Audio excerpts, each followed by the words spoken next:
Exercise drone प्रहार Indian army tactical drone drill है।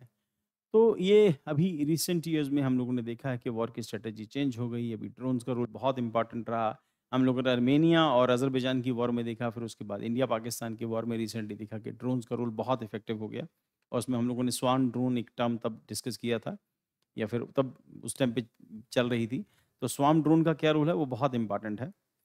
And अब location Riang military station Arunachal Pradesh के अंदर हम लोगों ने इसको ट्राई किया है। एंड इवेंट क्या है, recently conducted the realistic operation conditions है। Objective validate integration of drone technology into technical battlefield operation, enhance situational awareness and command reach for the ground commandos, support dynamic decision making and real time drone data. Key features इसके क्या हैं? Use of drone. अब drones का बहुत सारे multiple usages हैं। Drone क्यों introduce हुए? ताकि पहली बात है कि फाइटर जेट्स बहुत महंगे होते हैं, और दूसरी बात है कि फाइटर जेट के साथ उसके साथ जो जुड़ा हुआ पायलट होता है उसका रोल बड़ा इंपॉर्टेंट है। प्लस एक फाइटर जेट किसी दूसरी कंट्री की टेरिटरी में जब जाता है तो वॉर लाइक सिचुएशन जो है वो थोड़ी सी और इंटेंसीफाई हो जाती हैं, और पॉसिबिलिटी होती है कि पायलट के ऊपर भी हिट हो सकता है, क्योंकि दुनिया ने अब बहुत सोफिस्टिकेटेड रास सिस्टम डेवलप कर लिए, मिसाइल सिस्टम डेवलप कर लिए, हीट सीकिंग मिसाइल्स हो गई। उसी तरह से फाइटर जेट्स की कैटेगरी में भी कई सारी चेंजेस आए। सो समझ आना शुरू हुआ कि ड्रोन इसका एक बेटर सब्स्टिट्यूट हो सकता है। ड्रोन का साइज़ बहुत छोटे से लेके बहुत बड़े तक हो सकते हैं, जो अपने साथ मिसाइल्स भी कैरी कर सकते हैं। ऑब्वियसली फाइटर जेट का मुकाबला तो नहीं कर सकते, क्योंकि फाइटर जेट की स्पीड बहुत तेज़ होती है।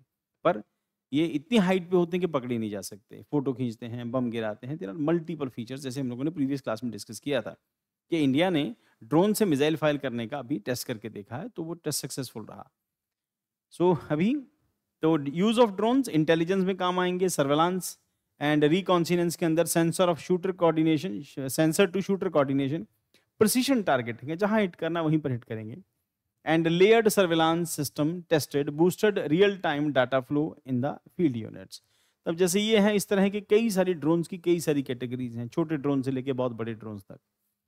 Air space dysfunction Deconfliction, safe and coordinate drone flight paths, secure communications, encrypted data transfer across units, multi-arm coordination protocols for seamless collaboration among services. बस इतना ही था इसके अंदर। ये भी इसका नाम जो है, बस इतना ही क्वेश्चन हो सकता है कि इसमें और तो क्या क्या आएगा। तो एग्जाम्स में अगर आएगा तो एक्सरसाइज ड्रोन प्रहार, बस इतना ही आ सकता है। कहाँ हुआ था, बस ये इंपॉर्टेंट है। अरुणाचल प्रदेश के अंदर रिसेंटली हुआ था। इतने क्वेश्चन अगर छोटे एग्जाम्स के अंदर बनेगा तो इतना ही बनेगा। उसके बाद ये एक लेटेस्ट